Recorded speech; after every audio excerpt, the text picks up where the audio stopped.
अस्सलाम वालेकुम। उम्मीद है आप लोग खैरियत से होंगे। मसूड़ों का नीचे जाना, अपनी जगह से पीछे हटना आपके दांतों की लेंथ जो होती है उसे बढ़ा देता है। आप शीशे में देखते हैं सुबह उठ के तो आपका दांत बहुत लंबा हो चुका होता है। आप पानी से कुरली करते हैं, आपको ठंडा भी लगता है। चाय पीते हैं, आपको गर्म लगता है। दांतों के दरमियान दांत की जड़ वाली जगह पे कीड़ा लगना, काला होने का अमल स्टार्ट हो जाता है। तो ये मल्टीपल प्रॉब्लम यकदम नहीं बनते, ये काफ़ी अरसे बाद शुरू होते हैं और आप समझते हैं कि आपने ब्रश को ज़ोर से कर लिया या किसी गलत एंगल से किया जिससे सारे मसले शुरू हो गए हैं। लेकिन मसला ये है कि इस बात को समझना बहुत ज़रूरी है कि मसूड़े अपनी जगह से पीछे क्यों हटते हैं। क्योंकि कुदरत ने एक दांतों को एक सपोर्ट दी हुई है जो आपके मसूड़ों और हड्डी पे मुश्तमिल होती है। ये दोनों चीज़ें आपके दांत को सपोर्ट देते हैं। जब ये अपनी जगह से पीछे हट जाते हैं तो दांत हिलने लग जाता है, उसकी सपोर्ट ख़त्म हो जाती है। तो इसी तरह जिस तरह एक पौधा ज़मीन के अंदर फिक्स होता है, नीचे मिट्टी ने उसे ग्रिप की होती है। अगर आप नीचे से मिट्टी को निकाल दें तो पौधा हिलने लग जाएगा, गिर जाएगा, बाहर आ जाएगा, उसकी ग्रिप ख़त्म हो जाएगी। इसी तरह दांतों का भी यही सिचुएशन, अगर मसूड़ा पीछे हट जाए, हड्डी ख़त्म होना शुरू हो जाए तो दांत हिलने लग जाता है और अल्टीमेट खुद ही बाहर की तरफ गिर जाता है, बाहर खुद ही निकल जाता है। बगैर डेंटिस्ट के पास जाने के आपका दांत खुद ही कुछ खाते हुए या कोई सख्त चीज़ खाते हुए वो बाहर आ जाता है। तो मसूड़े जो आपके नीचे जाते हैं ये बहुत बड़ा मसला है और इसका इलाज भी उतना ही मुश्किल होता है।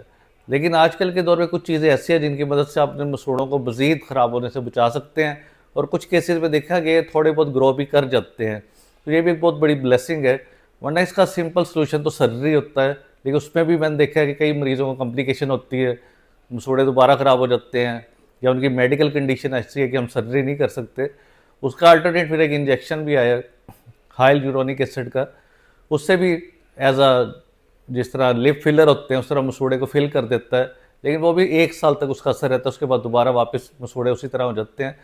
तो ये सारे महंगे ट्रीटमेंट भी है, तो आपको कुछ सस्ता भी आज को बताऊंगा जो आप घर बैठ के भी इस्तेमाल कर सकते हैं। सिंपल सा तरीका है जिसकी वजह से आप मसूड़ों के अंदर जो स्टेम सेल्स होते हैं, हमारी बॉडी के अंदर डिफरेंट पॉइंट्स के अंदर स्टेम सेल्स होते हैं जो नई चीज़ बनाते हैं।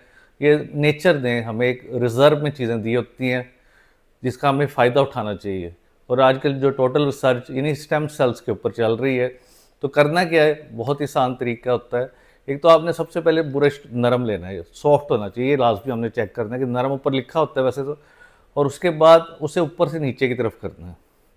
ये गम लाइन है जिधर मसूड़े और दांत मिल रहे हैं, ऊपर से नीचे की तरफ इस तरह। इससे दो काम होंगे, एक तो आपका दांत प्रॉपर साफ होगा, पूरा दांत आपका साफ होगा और मसूड़े का मसाज होगा।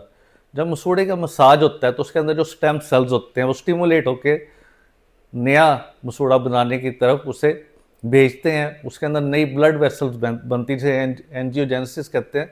खून की सप्लाई तेज़ होती है, मसूड़े की हेल्थ इंप्रूव होती है। यानी इसके मल्टीपल बेनिफिट हैं मसूड़े के मसाज के। ये सिंपल ब्रशिंग से भी हो सकता है, या इसका मैंने कई दफ़ा तरीका बताया कि आप उंगली और अंगूठे को, अपने हाथ को अच्छी तरह वॉश करके उंगली और अंगूठे पे थोड़ा सा आपने कोकोनट ऑयल, नारियल का तेल या तिलों का तेल लगा के उससे इसका मसाज करना है। इस तरह करेगा थोड़ा बहुत ग्रो भी कर जाता है, लेकिन उसमें 6 महीने लगते हैं। लगातार 6 महीने आपने ये काम करते हैं, फिर आपको इसका फ़र्क पड़ेगा, ऊपर से नीचे की तरफ थोड़ा बहुत ग्रो करेगा। इसका बहुत बड़ा फ़ायदा है। तो ऑयल तो डिफरेंट तरह के अवेलेबल हैं, लेकिन सबसे फेमस, इस पर ज़्यादा रिसर्च है, वो कोकोनट ऑयल, नारियल का तेल है। उसके अंदर लारिक एसिड होता है जो बड़ा स्ट्रॉन्ग एंटी बैक्टीरियल, आपकी बड़ी बड़ी एंटीबायोटिक से ज़्यादा उसका इफेक्ट होता है बगैर किसी साइड इफेक्ट के। दूसरा, दांतों के ऊपर जो चिपचिपी लेयर है प्लाक को उतारते से दांत ज़्यादा वाइट हो जाते हैं, चमकने लगते हैं, देखने में अच्छे लगते हैं। प्लस आपके मसूड़े वापस आना शुरू हो जाते हैं, जिससे आपको दांत की हाइट पहले की तरह नॉर्मल हो जाती है। जब आप स्माइल करते हैं आपको बुरा नहीं लगता, ठंडा पीते हैं ठंडा नहीं लगता, क्योंकि जड़ों को मसूड़े ने कवर किया होता है। तो ये सिंपल तरीका ये लाजमी आप किया करें। और एक बड़ा पुराना नुस्खा है कि जब सुबह आप उठें तो सबसे पहले 1 चम्मच नारियल के तेल लेके उसे मुंह में अच्छी तरह हिलाएं, इस तरह। यानी मसूड़े में दांतों के दरमियान जिधर जिधर बैक्टीरिया छुपे हैं उन सबको कैप्चर करके एक मैग्नेट की तरह, क्योंकि बैक्टीरिया की बाहर वाली सतह भी फैट या चर्बी की तरह की होती है, ऑयल भी फैटी होता है, दोनों आपस में बाइंड करके फिर आप उसे थूक दें। निगलना नहीं होगा, निकलेगा तो सारा जहरीला मादा आपके अंदर जाएगा, आपके जिस्म को नुकसान पहुंचाएगा। जब आप उसे स्पिट कर दें उसके बाद नीम गर्म पानी में नमक डाल के अच्छी तरह कुरलियाँ करें। और उसके आधे घंटे बाद आम रूटीन में जो आप टूथ ब्रश करते हैं दांतों पे, वो सुबह नाश्ते से पहले और रात को सोने से पहले लाजमी करें, 2 दफ़ा करना ज़रूरी होता है आपके लिए। तो ये बड़ा ही आसान तरीका है। अगर आप नारियल का तेल नहीं कर सकते तो आप सेसमी ऑयल, तिलों का तेल, या ओलिव ऑयल, जैतून का तेल, अगर किसी के दांतों में दर्द भी है, मसूड़े भी दुखते हैं, तो लौंग का तेल भी इस्तेमाल कर सकते हैं, वो भी बड़ा फ़ायदेमंद होता है। कुछ लोग कहते हैं कि हम 15 मिनट नहीं कर सकते, क्योंकि इसका रिकमेंडेशन तो यही कि आपने 10 से 15 मिनट ऑयल मुंह में रख के हिलाते रहना है। उस दौरान कोई टीवी देख रहा है या आप न्यूज़पेपर पढ़ रहे हैं, अपने जहन को डाइवर्ट कर सकते हैं, लेकिन इतनी देर देखना बड़ा मुश्किल है। मुंह में रख के ऑयल को इतनी देर होल्ड करना मुश्किल काम है। इसलिए स्टार्ट में आपने 2 to 3 मिनट का टाइम रखना है, फिर आहिस्ता आहिस्ता बढ़ाना है, फिर 3 to 4, 4 to 5, वरना आपके मसल्स जो होते हैं, मुंह के जो पट्टे होते हैं, ये फटीग पड़ जाती है। तो यकदम आप 15 मिनट तो नहीं कर सकते, आपने इन्हें उसकी आदत डालनी है, एडाप्टेशन करवानी है। उसके लिए आपने आहिस्ता आहिस्ता अपना लेवल बढ़ाना है, यानी शुरू में 2 मिनट, फिर 3, फिर 4, जिधर आपके पट्टे मुंह के थके ना, उन्हें फटीग ना पड़े। तो ये बड़ी अहम बात है।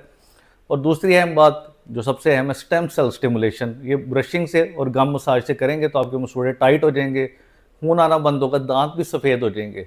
तो आज से ये अमल शुरू करें, और कोई भी सवाल हो वो नीचे कमेंट बॉक्स में पूछे, और जिस चीज़ के मसूड़े पीछे हट रहे हैं वो मुझे बताए, मैं और भी इसके कई ऑप्शन आपको बता सकता हूँ। तो उम्मीद है आज की इन्फॉर्मेशन आपको पसंद आएगी। इससे रिलेटेड कोई भी सवाल आप नीचे कमेंट बॉक्स में पूछ सकते हैं। शुक्रिया।